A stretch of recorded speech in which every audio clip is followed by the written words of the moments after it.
Et si je vous disais que l'avenir de l'économie mondiale pourrait être inspiré par une toute petite île des Caraïbes? Aujourd'hui, on va explorer une idée assez folle. Comment une main-d'œuvre d'intelligence artificielle pourrait, un jour, financer nos sociétés? Et tout ça, ça part d'un exemple bien réel et franchement surprenant.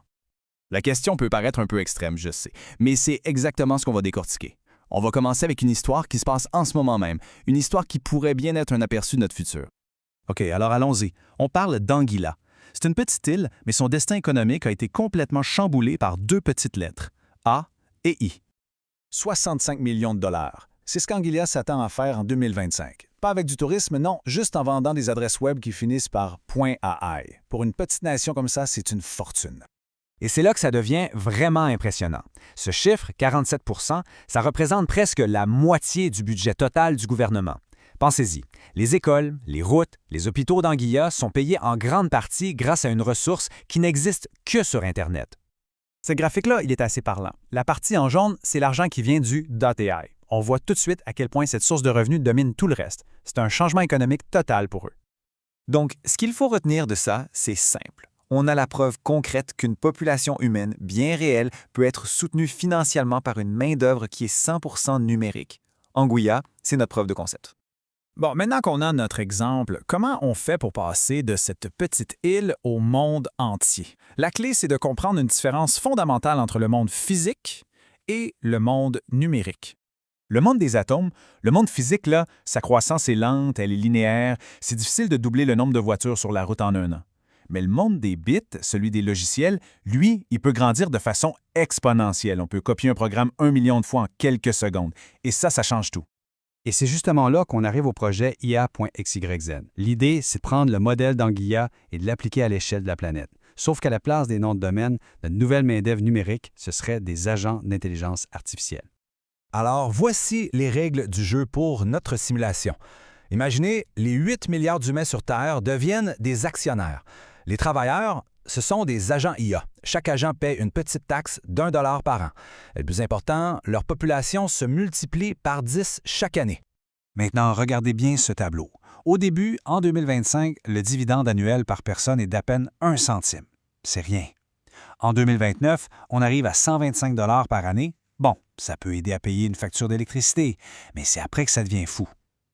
Entre 2030 et 2031, en une seule année, ça explose. On passe de 1 250 $ à 12 500 $. Donc pour résumer, voici les moments clés à retenir. Dès 2027, il y aurait plus d'agents IA que d'êtres humains. En 2030, on atteint un revenu de base modeste, environ 100 $ par mois. Et un an plus tard, juste un an, on arrive à un revenu qui pourrait littéralement changer la vie de milliards de personnes. C'est ce qu'on appelle le mur vertical. Pendant des années, la progression a l'air super lente, presque insignifiante. Et puis, presque du jour au lendemain, ça devient transformateur pour la planète entière. C'est ça, le pouvoir un peu contre-intuitif de la croissance exponentielle. Et faut se dire que cette projection, elle est peut-être même conservatrice. Imaginez si les agents se multiplient pas juste une fois par an, mais à chaque nouveau cycle de développement, disons tous les 6 mois. Eh bien, on pourrait atteindre cet objectif-là dès 2028. Bon, OK, on vient de rêver un peu. Il est temps de redescendre sur Terre. Parce que si les bits, en théorie, peuvent se multiplier à l'infini, ils ont besoin d'une infrastructure bien réelle, bien physique. Et c'est là qu'on frappe un mur.